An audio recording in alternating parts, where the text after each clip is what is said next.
Baik, saya ke Prof. Popi. Prof. Popi, jika memang perang dagang antara kedua negara ini kemudian memanas dan Cina kemudian membalas perang dagang tersebut. Nah, bagaimana dengan kondisi pertumbuhan ekonomi di Indonesia? Apakah nanti akan tertekan? Apakah bisa nantinya mencapai target ekonomi pertumbuhan ekonomi 8%?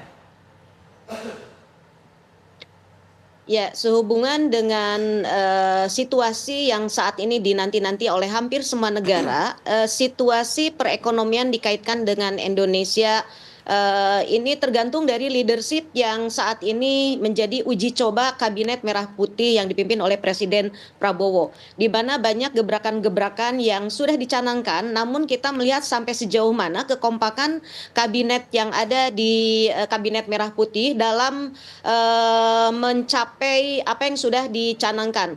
Terlebih dengan jumlah kementerian yang dipisahkan menjadi jumlah yang besar, dibutuhkan satu koordinasi bersama. Surat keputusan bersama yang dikeluarkan oleh berbagai kementerian harus mendukung apa yang menjadi keinginan dari pemerintahan yang ada.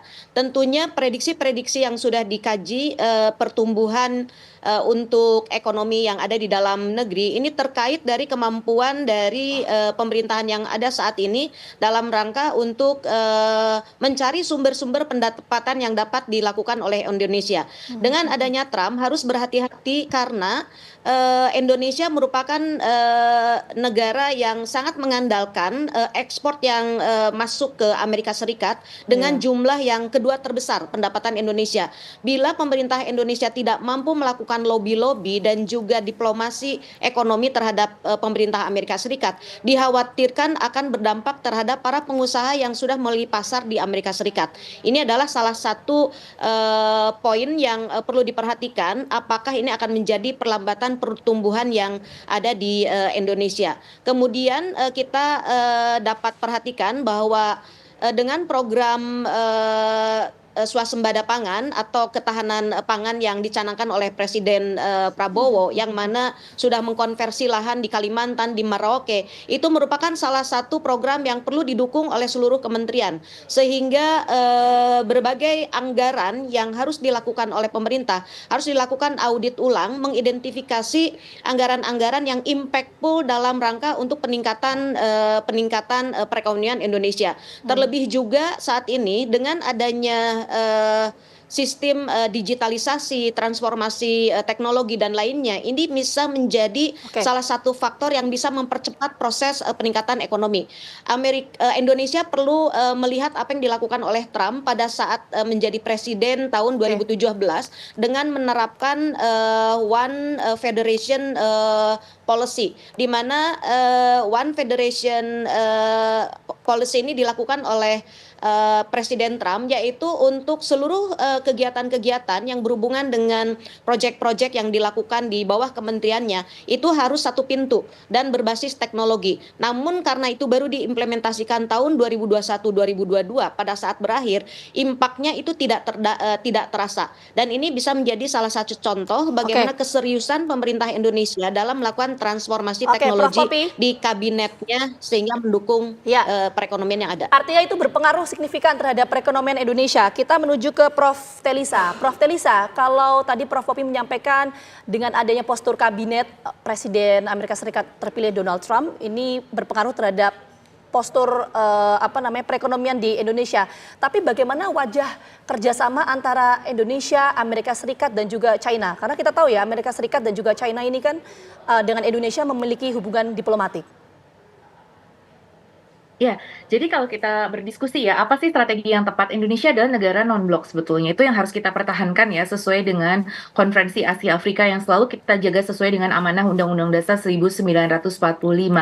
Kita ingin berhubungan baik dengan semua. Jadi di tengah peperangan ini kita tidak memihak baik kepada Amerika maupun kepada Cina, tapi kita juga bekerja sama dengan baik dengan Amerika dan Cina. Nah, itu yang disebut sebagai multiple alignment in non-alignment istilahnya. Jadi kita itu multiple alignment, kita bekerja sama dengan banyak pihak dalam kita tidak di dalam bloknya gitu. Jadi itulah yang strategi terbaik saat ini yang sudah kita diskusikan. Jadi artinya bahwa ya Indonesia ikut BRICS, Indonesia ikut OECD, Indonesia dekat dengan Amerika, Indonesia juga dekat dengan China. Jadi kita memang challenge-nya adalah bagaimana mempertahankan jangan sampai nanti yang lain merasa bahwa ini lebih dekat dengan ini lebih bahwa artinya kita berhubungan baik dengan semua ya, bukan pragmatis tapi memang itu sesuai dengan amanat Undang-Undang Dasar kita bahwa kita adalah negara yang tidak memihak, kita adalah non-blok seperti itu. Nah itu yang tapi dalam kerjasama ini misalkan nanti kita lihat kerjasama di Amerika yang seperti apa yang nanti tidak melanggar nanti dengan China, nanti kerjasama dengan China seperti apa tapi yang tidak melanggar dengan Amerika. Nah itu memang kita harus pandai untuk menempatkan diri seperti itu. Jadi ada kompartemennya ya antara kerjasama dengan Cina dan juga Amerika Serikat, kurang lebih seperti itu ya. Baik, Prof. Telisa. Nanti dalam teknologi, dalam ekonomi, dalam perdagangan seperti apa gitu. Masing-masing harus dipetakan, kita harus buat matriksnya dengan Amerika Serikat. Tapi yang tadi supaya tidak melanggar keduanya seperti itu. Oke, Prof. Telisa mungkin terakhir, Prof. Kalau misalnya Amerika Serikat lebih protektif begitu ya untuk perdagangan, menutup akses China ke sana. Nah, ini yang dikhawatirkan adalah barang-barang yang harusnya masuk ke Amerika Serikat kemudian tumpah ke Indonesia. Nah, bagaimana Indonesia harus mengantisipasi ini? Ya betul, karena ini sesuai ya dengan kita ada beberapa misalkan tekstil kan kemarin industri tekstil kita dengan adanya peraturan perdagangan yang ya agak longgar terhadap impor, kemudian adanya penyelundupan sejumlah pelabuhan-pelabuhan. Nah pelabuhan-pelabuhan ini akan semakin diawasi agar impor ilegal tidak semakin marak. Nah betul sekali ada sekali potensi bahwa tinggi sekali potensi bahwa produk-produk Cina akan semakin menyerbu Indonesia karena pasar Amerikanya memang sedang lebih tertutup dan lebih close gitu ya. Nah kita juga harus ya semakin memperketat tadi terutama pengawasan di pelabuhan penyelundupan yang sering terjadi itu harapannya dengan adanya tadi ya Pak Prof Popi menyampaikan kita udah ada KL yang di Kabinet Merah Putih ini yang cukup solid yang ya masing-masing KL. Nah itu harapannya pengawasan itu dari semua stakeholder sinergi multi stakeholder untuk mengawasi barang-barang tadi. Nah kemudian kita juga harus meningkatkan kualitas produk kita, jadi kesadaran dan sosialisasi kepada masyarakat juga bahwa kualitas produk Indonesia itu tidak kalah dengan produk itu. Dan kalau kita memang ingin berkontribusi pada ekonomi nasional, nah kita memang harus mendukung lah produk-produk domestik seperti itu, mulai dari konsumsi rumah tangga juga pengadaan barang dan jasa di pemerintah itu harus pro kepada itu. Nah jadi artinya bahwa ya kita bersaing baik secara ya harus kompetitif juga, tapi di sisi yang lain peraturan-peraturan yang ada misalkan peraturan Kementerian Perdagangan, nanti peraturan di pelabuhannya sendiri itu harus mendukung agar tadi ya lebih terawasi sehingga impor-impor ilegal ini juga tidak menghancurkan perekonomian kita, karena kita kan pengen tumbuh 8%, industri harus tumbuh lebih lagi misalkan. Nah itu industri harus cukup besar nanti share-nya meningkat gitu, harus bisa sampai tumbuh lebih dari 20% gitu.